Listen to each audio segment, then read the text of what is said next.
নতুন এটি ভিডিঅ'লৈ সকলোকে পুনৰবাৰ স্বাগতম জনাইছোঁ। থাম্বনেইল চাই আপোনালোকে ধৰিব পাৰিছে যে আজি ভিডিঅ'টো কিহৰ ওপৰত হ'বলৈ গৈ আছে। স্বাস্থ্য বিভাগৰ চতুৰ্থ বৰ্গৰ যি পৰীক্ষা আপোনালোকৰ অনুষ্ঠিত হ'বলগীয়া আছিল, সেই বিষয়ে এটা নতুন আপডেট আহিছে। সেই বিষয়ে আজি আপোনালোকক ক'বলৈ গৈ আছোঁ।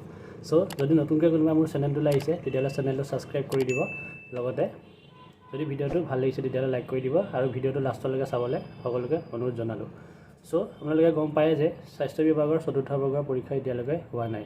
বহুতবাৰ পৰীক্ষাৰ ডেট দিছিল, কিন্তু বানপানী বা অন্য কিবা কাৰণত আপোনালোকৰ পৰীক্ষাটো পিছুৱাব লগা হৈ আছে। সেইকাৰণে এতিয়া নতুনকৈ এটা আপডেট আহিছে স্বাস্থ্য বিভাগৰ পৰা, য'ত কৈছে যে আপোনালোকৰ স্বাস্থ্য বিভাগৰ পৰীক্ষা এই জানুৱাৰী মাহত আপোনালোকৰ অনুষ্ঠিত হ'ব। স্বাস্থ্যমন্ত্ৰী ডাঙৰীয়াই ঘোষণা কৰিছে যে কিমান তাৰিখে আপোনালোকৰ পৰীক্ষাটো অনুষ্ঠিত হ'ব আৰু এডমিট কাৰ্ড কোনদিনাৰ পৰা আপোনালোকে ডাউনলোড কৰিব পাৰিব। সেই বিষয়ে আজি ক'বলৈ গৈ আছোঁ। ব'লক তেতিয়াহ'লে দেখুৱাই আছোঁ কি চৰকাৰে ঘোষণা কৰিছে। ব'লক তেতিয়াহ'লে চাই ল'ব। আপোনালোকে দেখিব পাৰিছে যে এখন নটিচ নতুনকৈ চৰকাৰৰ ফালৰ পৰা আহিছে। ইয়াত দেখুৱাইছে যে স্বাস্থ্য বিভাগৰ চতুৰ্থ বৰ্গৰ পদৰ নিযুক্তি আপোনালোকৰ অহা 22 জানুৱাৰীত লিখিত পৰীক্ষা অনুষ্ঠিত হ'ব। লগতে ইয়াত লিখিছে যে উত্তীৰ্ণসকলে শীঘ্ৰেই আপোনালোকৰ নিযুক্তিটো দিয়া হ'ব। লগতে আপোনালোকৰ 22 তাৰিখে যিহেতু পৰীক্ষা হ'ব বুলি মই জনালোৱেই।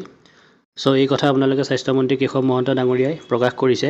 লগতে আপোনালোকৰ যিকেইটা বিভাগত পৰীক্ষা অনুষ্ঠিত হ'বলগীয়া আছিল, DHS, DME বা DHSFW, এই সকলোবিলাক আপোনালোকৰ 22 তাৰিখে অনুষ্ঠিত হ'ব।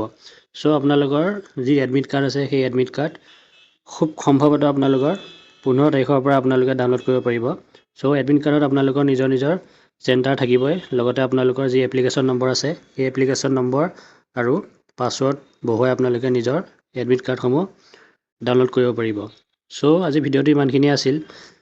যদি ভাল লাগিছে তেতিয়াহ'লে চেনেলটো ছাবস্ক্ৰাইব কৰি দিব আৰু ভিডিঅ'টো লাইক কৰি দিব। আজিলৈ ইমানখিনিয়ে, ধন্যবাদ।